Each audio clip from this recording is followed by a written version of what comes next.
دریا کے قریب کئی دیہات آباد تھے۔ بڑے بڑے سیلاب آئے مگر ان کچی آبادیوں تک پانی کبھی نہیں پہنچا تھا۔ زیادہ سے زیادہ گاؤں کے باہر والی زمینوں میں تھوڑا بہت گھوم پھر کر اتر جاتا، لیکن پھر اس بار ایسا سیلاب آیا کہ وہ اپنے ساتھ کئی دیہات بہا لے گیا۔ حالانکہ ماضی میں اس سے بھی بڑے بڑے ریلوں سے کچھ نہ ہوا تھا، لیکن اب کی بات سب ملیا میٹ ہو گیا۔ تحقیق سے پتہ چلا کہ کچھ عرصہ پہلے دریا پر جو ایک نیا پل بنایا تھا، وہ اور اس کے بند تھوڑے ٹیڑھے بن گئے، جن سے پانی ٹکرا ٹکرا کر دوسری سمت زور مارتا، ٹکراؤ کرتا اور دریا راستہ بدل لیتا۔ پھر جب بڑا ریلا آیا تو زیادہ کٹاؤ ہوا، اور پھر پچھلے دنوں ہیر کے گاؤں میں ایک ہنگامی اعلان ہوا کہ پانی بہت زیادہ آ گیا ہے، سب لوگ بیلچے کسی اور گنتیاں لے کر فوری فلاں جگہ پہنچو ورنہ سارا گاؤں ڈوب جائے گا۔ یوں ہر کسی نے دوڑ لگا دی تھی۔ ویسے پہلے تو کبھی حالات اس نہج تک نہ پہنچے تھے۔ سب متفکر تھے کہ یہ اچانک ایسا سیلاب ہمارے گاؤں میں کہاں سے آ گیا۔ دراصل کچھ عرصہ پہلے اس گاؤں کے پاس ایک نئی سڑک ہائی وے کا منصوبہ شروع ہوا تھا۔ کئی لوگ بہت خوش تھے کہ اس طرح ان کی زمین کی قیمت بڑھ جائے گی۔ ٹھیک ہے، مگر کیا برساتی اور سیلابی پانی کے لیے راستے چھوڑے جا رہے تھے؟ نہیں۔ او خدا کے بندو، آؤ سرکار سے بات کرتے ہیں۔ بے شک وہاں بظاہر کوئی نالہ نہیں، مگر ہم جانتے ہیں کہ فلاں فلاں زمینوں سے برساتی پانی گزرتا ہے۔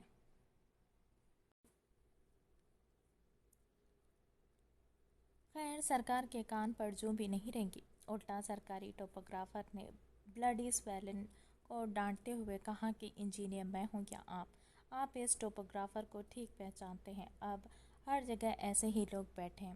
بہرحال سڑک بن گئی تھی اور پھر ہوئی برسات، آیا سیلاب۔